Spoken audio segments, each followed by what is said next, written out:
المومنین حضرت جویریہ رضی اللہ تعالیٰ عنہ چاشت کے وقت تک ذکر فرماتی رہتی تھیں۔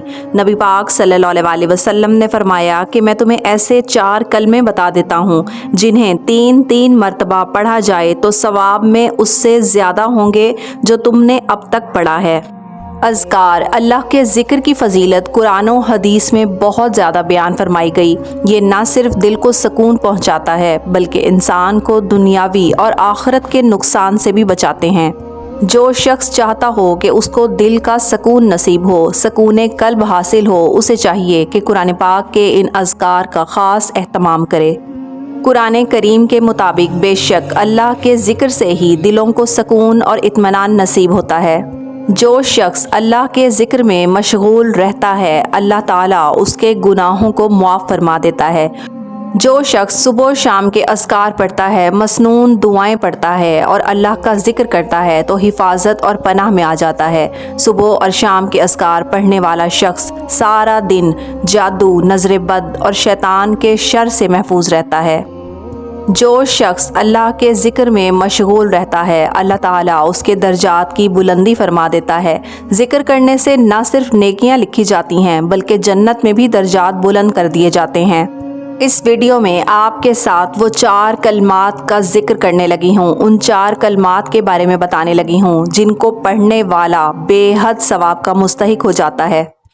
اعوذ باللہ من الشیطان الرجیم، بسم اللہ الرحمن الرحیم، سبحان اللہ عدد خلقہ،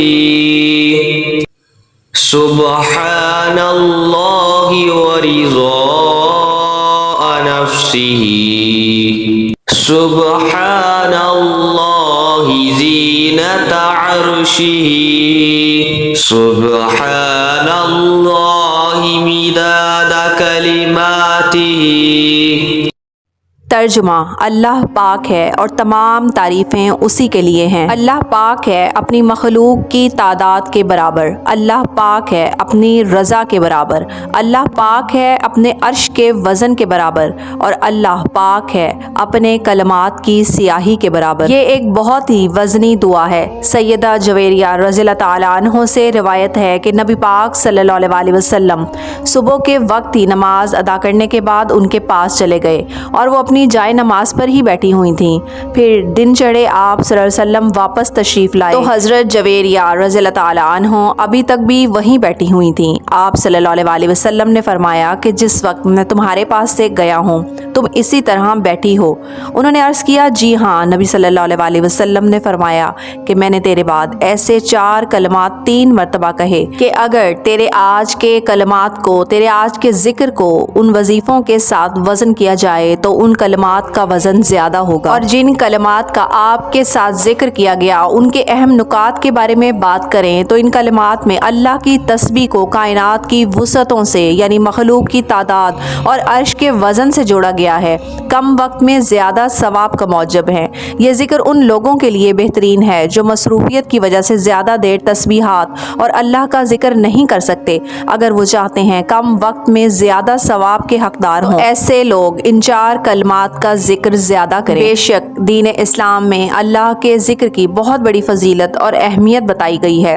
یہ نہ صرف روح کی غذا ہے بلکہ اللہ تعالیٰ سے تعلق مضبوط کرنے کا سب سے آسان اور بہترین ذریعہ ہے۔ قرآن پاک میں اللہ تعالیٰ اپنے بندے سے فرماتا ہے کہ تم میرا ذکر کرو میں تمہارا ذکر کروں گا، یعنی جب بندہ زمین پر اللہ کو یاد کرتا ہے تو خالق کائنات عرش پر اپنے بندے کا تذکرہ فرماتا ہے۔ بے شک اللہ کے ذکر میں ہی دلوں کا اطمینان ہے، ذکر الہی سے بے چین دلوں کو سکون ملتا ہے۔ ارشاد باری تعالیٰ ہے کہ اللہ کے ذکر ہی سے دلوں کو سکون اور اطمینان نصیب ہوتا ہے۔ احادیث کے مطابق اللہ کے نزدیک ذکر کرنا سونا چاندی صدقہ کرنے اور دشمن سے جہاد کرنے سے بھی زیادہ فضیلت والا عمل ہو سکتا ہے، بشرط یہ کہ پورے اخلاص کے ساتھ ذکر کیا جائے۔ ذکر کرنے والا انسان شیطان کے وسوسوں اور حملوں سے محفوظ رہتا ہے۔ ذکر ایک ایسی ڈھال ہے جو انسانوں کو گناہوں سے بچاتی ہے۔ رسول پاک صلی اللہ علیہ وسلم نے فرمایا کہ جب تم جنت کی کیاریوں سے گزرو تو چر لیا کرو۔ صحابہ رضی اللہ تعالیٰ عنہ نے پوچھا کہ جنت کی کیاریاں کیا ہیں؟ آپ صلی اللہ علیہ وسلم نے فرمایا کہ ذکر کے حلقے۔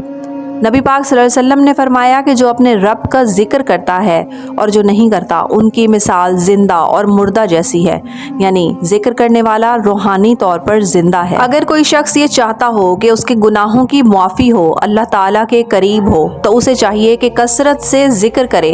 اللہ کا ذکر گناہوں کے مٹنے اور درجات کی بلندی کا سبب بنتا ہے، خاص طور پر سبحان اللہ و بحمدہ روزانہ 100 بار پڑھنے سے سمندر کی جھاگ کے برابر گناہ بھی ہوں تو معاف ہو جاتے ہیں۔ روایات سے پتہ چلتا ہے کہ آسمان والے اللہ تعالیٰ کا ذکر کرنے والوں کے گھروں کو ایسے روشن دیکھتے ہیں جیسے زمین والے چمکتے ہوئے ستاروں کو دیکھتے ہیں۔ بے شک ذکر الہی بیماروں کی شفا ہے۔ ایک اور حدیث سے پتہ چلتا ہے کہ غافل بندوں کے درمیان ذکر کرنے والے کو سرسبز و شاداب درخت سے تشبیہ دی گئی ہے۔ اللہ تعالیٰ کی یاد میں ڈوبے رہنے والے بندوں پر سے روز قیامت گناہوں کا بوجھ ہٹا دیا جائے گا اور وہ اللہ کی بارگاہ میں تمام آلودگیوں سے پاک اور صاف ہو کر حاضر ہوں گے۔